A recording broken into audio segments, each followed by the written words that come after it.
जय हिंद, वंदे मातरम। साथियों आज की इस खास चर्चा में आपका हार्दिक स्वागत है। इस चर्चा के मेहमान एक खास शख्सियत हैं जिनका परिचय उत्तराखंड की राजनीति में कद्दावर राजनेता की तरह एक वरिष्ठ समाज सेवी, खेलों में अहम भूमिका निभाने वाले पूर्व फुटबॉल एसोसिएशन के अध्यक्ष देहरादून और गुरुकुल मार्शल आर्ट एवं योगा के प्रदेश अध्यक्ष, साथ ही कई संगठनों में अपनी सामाजिक सेवा के रूप में एक अहम भूमिका निभा रहे ऐसी शख्सियत श्री आर्यन शर्मा जी का हार्दिक स्वागत एवं अभिनंदन। नमस्कार। आज के इस खास चर्चा के खास मेहमान हैं श्री आर्यन शर्मा जी। मैं इस खास चर्चा में आर्यन शर्मा जी का हार्दिक स्वागत और अभिनंदन करता हूँ। आर्यन शर्मा जी, आज हमारा सब विषय जैसा कि आपको परिचित है डिजिटल एजुकेशन, तो वो डिजिटल एजुकेशन के बारे में आपका क्या विचार है सर? आप क्या कहना चाहते हैं इस विषय में? देखिए, नए युग की एक ऐसा स्टूल है युवाओं के लिए, बच्चों के लिए और नई दुनिया से जुड़ने के लिए, जिससे हम अपनी बात को सेकंड्स में दुनिया के किसी कोने में पहुंचा सकते हैं। बिल्कुल। इसमें वीडियो के माध्यम से, एनिमेशन और सिमुलेशन, जिसको कहते हैं कि कोई काल्पनिक चीज को वास्तविक रूप में कैसे लगे कि वो सच्ची घटना है, हजारों बरस की घटना को हम कैसे उस प्रदर्शन ऐसा लगेगा जैसे वो बिल्कुल सच्ची घटना है। तो ये एक नई क्रांति आई है और इससे जो है बच्चों की शिक्षा में भी, उनका नई तकनीक से, इससे डिजिटल से जुड़ने में एक क्या क्या नई चीजें सीखें, उसके सही उपयोग से हम काफी कुछ बच्चे हमारे सीख सकते हैं, युवा सीख सकते हैं और इसका उच्च शिक्षा में एक बहुत बड़ा महत्व है नई रिसर्च में। और हम आज डिजिटल इंडिया पूरे भारत में जिस तरीके से हमारी भारत सरकार ने भी ई विद्या और दीक्षा कार्यक्रम चलाए बहुत तेजी से कि राष्ट्र रक्षा, एक राष्ट्र, लेकिन युवाओं को हमारे इस नई तकनीक से, इस प्लेटफॉर्म से जो उनकी ज्ञान वर्धन की चीजें हैं वो प्राप्त करें और इस नई जो डिजिटल प्लेटफॉर्म है इसका ठीक से उपयोग करके हमारे बच्चे, उनका भविष्य बहुत अच्छा हो सकता है और हमारी नई आने वाली पीढ़ी के लिए एक वरदान है। बिल्कुल सर, आपने कुछ शब्दों का इस्तेमाल किया, जैसे आपने क्रांति शब्द दिया, उच्च शिक्षा में योगदान शब्द लिया, तो आपको क्या लगता है? जैसे हम सुनते हैं कि डिजिटल फ्रॉड हो रहे हैं, सुनने में आता है कि बच्चा पढ़ाई की जगह फेसबुक, इंस्टाग्राम पर रील बनाने में मस्त है, वो अपनी जो मतलब उसके भविष्य की चीजें हैं उनको भूल रहा है। तो क्या सही मायने में ये शब्द आज की जो हमारी युवा पीढ़ी है, आज के जो हमारे बच्चे हैं, क्या इन शब्दों का सही इस्तेमाल कर पा रहे हैं वो? देखिए, ये हम किसी भी युवा को या कि अपने बच्चे को जी हम उसको ये सिखाएं कि ये बेटे आपकी अपने बच्चों को कि आपके लिए कैसे आपके जीवन में मददगार है, इसका कितना उपयोग करना चाहिए और उसके साथ अगर इसका आपने गलत उपयोग किया तो ये आपका जीवन भी बिगाड़ सकती है। इस नई तकनीक और इसको डिजिटल को, इसको शिक्षित होना बहुत जरूरी है और इस संचार क्रांति को, इसको कहते हैं डिजिटल, तो इसको जो शिक्षक है उस टाइप के शिक्षक नहीं होंगे जो हमारे समाज को शिक्षित करें, इससे समाज में एक बहुत बड़ा सुधार भी आएगा। तो हम खुद इस टेक्निक से जुड़ेंगे तभी हम अपने बच्चों को जोड़ पाएंगे, और इसके बिना कोई भी व्यक्ति विश्व में अब आगे नहीं बढ़ सकता है। बिल्कुल सर। सर, आपको लगता है जिस प्रकार स्वामी विवेकानंद फाउंडेशन इस मुहिम को चला रहा है कि और स्वयंसेवी संस्थाओं को और ऐसे और प्राइवेट संस्थानों को या सरकार को इस प्रोग्राम को और तेज गति से चलाना चाहिए, या अगर इसे बहुत ज़्यादा तेज गति संसाधनों के चलते अगर हम ये माने, या इसे कि हम अपने घर से ही शुरू कर सकें, ऐसा कुछ आपके दिमाग में, आपके मन में, आपकी कोई राय इसके संबंध में? देखिए, मैं स्वामी फाउंडेशन इस और जो कदम बढ़ाकर काम कर रहा है, तो मैं उनके उज्जवल भविष्य के लिए शुभकामनाएं देता हूं कि वो नई पीढ़ी के लिए, उत्तराखंड की पीढ़ी के लिए इस प्लेटफॉर्म पर काम कर रहा है, उत्तराखंड के बच्चों के लिए, युवाओं के लिए और समाज के लिए। अब कोई भी अगर इस तकनीक से पीछे रहेगा तो वो विश्व में शायद बहुत पीछे रह जाएगा।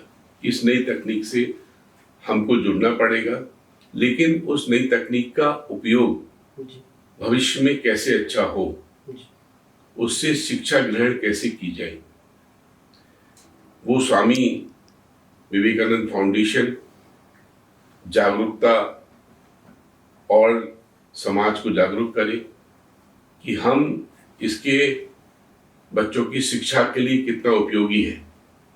उस नई तकनीक से जुड़ने के लिए, चाहे वो वीडियो एनिमेशन हो या सिमुलेशन हो, तो मैं समझता हूं कि आपका ये कदम भविष्य की पीढ़ी के लिए एक वरदान है। धन्यवाद सर। हमारी एक छोटी सी कोशिश है, एक छोटा सा प्रयास है, बस आप जैसे लोगों की सहायता से हम इसको आगे कर पा रहे हैं। सर, बहुत ज़्यादा तो मैं आपका समय नहीं लेना चाहूँगा, बस इतना और आपसे जानना चाहूँगा, यदि आप एक संदेश हमारे पूरे उत्तरांचल के युवाओं को, उत्तराखंड के युवाओं को देना चाहें, तो डिजिटल एजुकेशन के लिए आपका क्या संदेश रहेगा सर? क्या संदेश आप देना चाहते हैं कि कैसे आपने बड़े अच्छे शब्दों का इस्तेमाल कर रहे हैं आपने कहा कि शायद पूरा विश्व इससे पीछे रहा। हमारा भी यही मानना है कि अगर आज तकनीकी से हम अगर एक कदम भी पीछे हटे तो हम शायद बहुत पीछे हट जाएंगे, एक कदम नहीं करोड़ों कदम पीछे चले जाएंगे एक सेकंड के अंदर। तो यही हमारा पर्पज है कि हम एक सेकंड में करोड़ों कदम पीछे ना जाएं। हमारी वो युवा पीढ़ी जो आज पढ़ रही है लेकिन पढ़ने के बावजूद भी बेरोजगारी का दंश झेल रही है, उत्तराखंड में पलायन एक बहुत बड़ी समस्या है, इन सबको रोकने के लिए एक छोटा सा प्रयास हम कर रहे हैं। आपसे चाहते हैं कि आप उन युवाओं को जो यह बोलते हैं कि हमें काम नहीं है, हम बेरोजगार हैं, उनको क्या आप सलाह देना चाहेंगे? आप क्या उनसे अपनी बातों के माध्यम से रूबरू होना चाहेंगे कि आपको ये करना चाहिए और नहीं करना चाहिए? देखिए, उत्तराखंड हमारा एक ऐसा राज्य है जो अपनी विषम परिस्थितियों से बहुत ज्यादा और हमारे भारत के अन्य हिस्सों से अलग है। बिल्कुल सर। वहाँ दूरस्थ इलाकों में, सीमांत इलाकों में, जहाँ डिजिटल इंडिया एक नई क्रांति ला सकता है, तो हम इस क्रांति का सही उपयोग करके हमारे बच्चों में बहुत ज्यादा टैलेंट है सीखने का।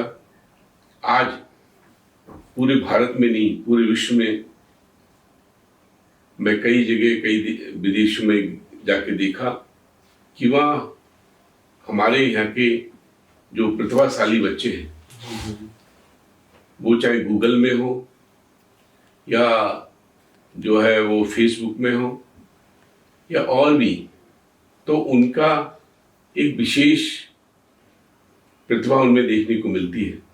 बिल्कुल सर। और आज डिजिटल पे जो हमारे युवाओं की, हमारे भारत से लेकर हमारे उत्तराखंड की लाखों करोड़ों उंगलियां जब चलती हैं तो पूरा विश्व उस प्रतिभा को जान जाता है। जी सर।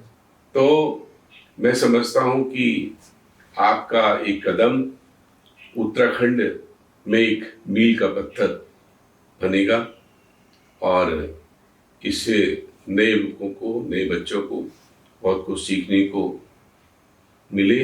मेरी यही शुभकामनाएं हैं। बच्चे इस डिजिटल से जुड़ें और आगे अपने भविष्य में इसका सही उपयोग करें और यहाँ शिक्षा जो शिक्षक हैं वो भी इस डिजिटल को सीखें जिससे हमारे बच्चों को सिखा सकें। बिल्कुल सर, एक छोटा सा और एक सवाल आप मन में आया जी। जैसे आपने कहा कि टीचर्स भी इसको सीखें, तो हमारी अभी ये मुहिम जैसा हमने पहले बातचीत में बताया था कि चक्राता की तरफ गए थे हम, तो क्या हुआ जब हम स्कूलों में थे तो टीचरों ने हमें बड़ा अप्रोच किया कि हम भी ये सीखना चाहते हैं। आज का मेरे को हमारे एक स्कूल में कार्यक्रम में थे हम, तो एक मैडम मिली, मैडम बोलती है मुझे मैथ बहुत अच्छी आती है लेकिन यहाँ केवल 13-14 बच्चे पढ़ते हैं और मुझे लगता है कि मेरा जो टैलेंट है वो बेकार जा रहा है, तो मैं मैथ पढ़ाना चाहती हूँ लेकिन मुझे यूट्यूब चलाना नहीं आता है। तो हमें भी ऐसा महसूस हुआ, इस एक जो छोटी सी हमारी ड्राइव शुरू हुई है अवेयरनेस की, तो इसी से हमें भी लगा कि हाँ हमें इसमें एक कदम और आगे बढ़ाना चाहिए। तो मैं यही आपसे जो सवाल मेरे मन में आया वो यही सवाल आया सर कि आप हम युवाओं को तो एक अच्छा संदेश दे रहे हैं, साथ ही साथ आप जो हमारे एक उम्र दराज लोग हैं जिनके अंदर टैलेंट है तो उनको क्या संदेश देना चाहते हैं? अगर उनके अंदर टैलेंट है तो उसे वो कैसे समाज के बीच रखें?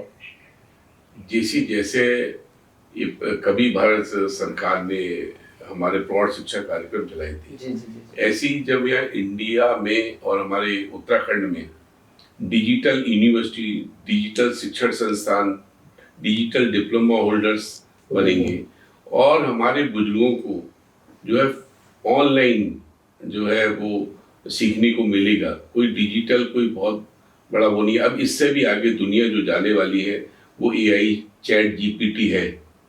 तो हमारा उत्तराखंड कहीं पीछे ना रह जाए। हमारी महिलाएं जब माता शिक्षित हो जाएगी तो हमारा भविष्य ऑटोमेटिक अपने आप सीख जाएगा। तो और हमारी यहाँ की महिलाएं बहुत ज़्यादा जागरूक हैं नई चीज़ों में। आज भी हमारी महिलाएं बहुत ज़्यादा, ऐसा नहीं है पहाड़ में पीछे है।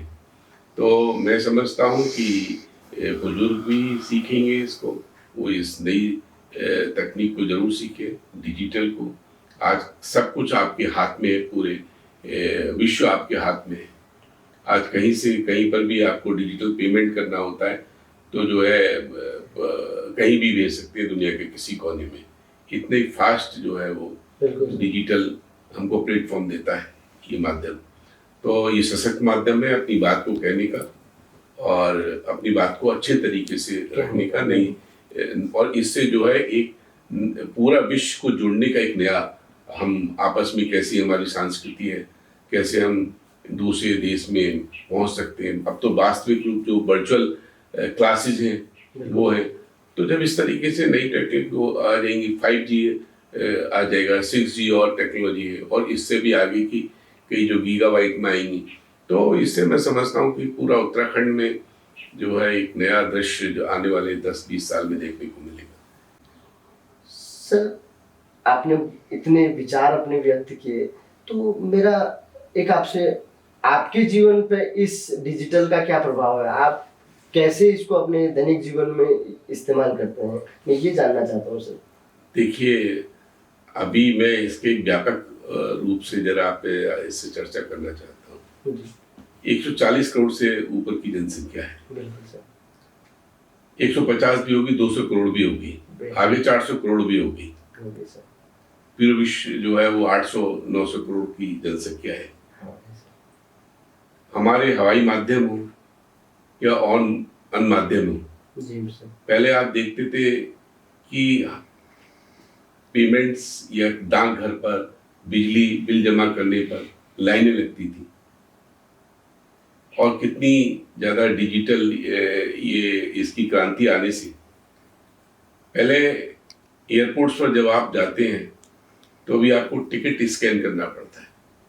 जब मैं अमेरिका में गया तो मेरा कोई वो नहीं था, मैंने सोचा कि ना टिकट मिला ना डिजिटल कुछ वो मिला। मैं सीधा गया और मेरा फेस आईडी जैसे ही हुआ गेट था तो मुझे पता नहीं लगा कि कब मैं एयरपोर्ट से प्लेन के अंदर आ गया।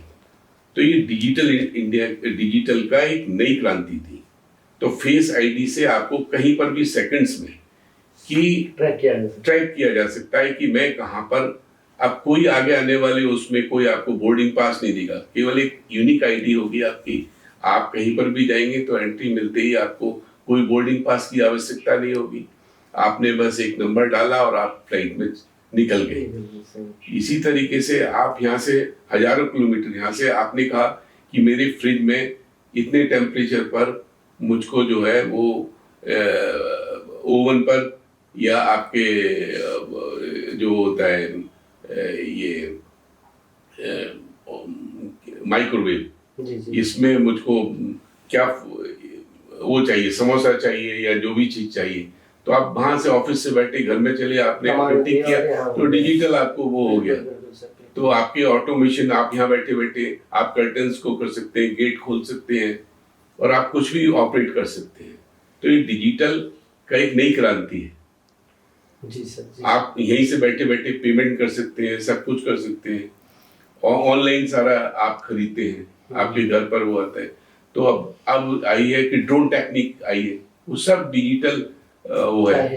हाँ, पहले फोटो निकलते थे तो एक पहले करंट जो है पहले के लोगों से पूछी कि कैसे होता था, तो आज जो है वो सब ये डिजिटल का ही वो है। तो मैंने अपने दैनिक उसमें देखा कि आदमी डिजिटल से जुड़े, लेकिन क्योंकि मानव है तो अपने उसको स्वास्थ्य की कई जानकारियां हमें डिजिटल के माध्यम से मिलती है।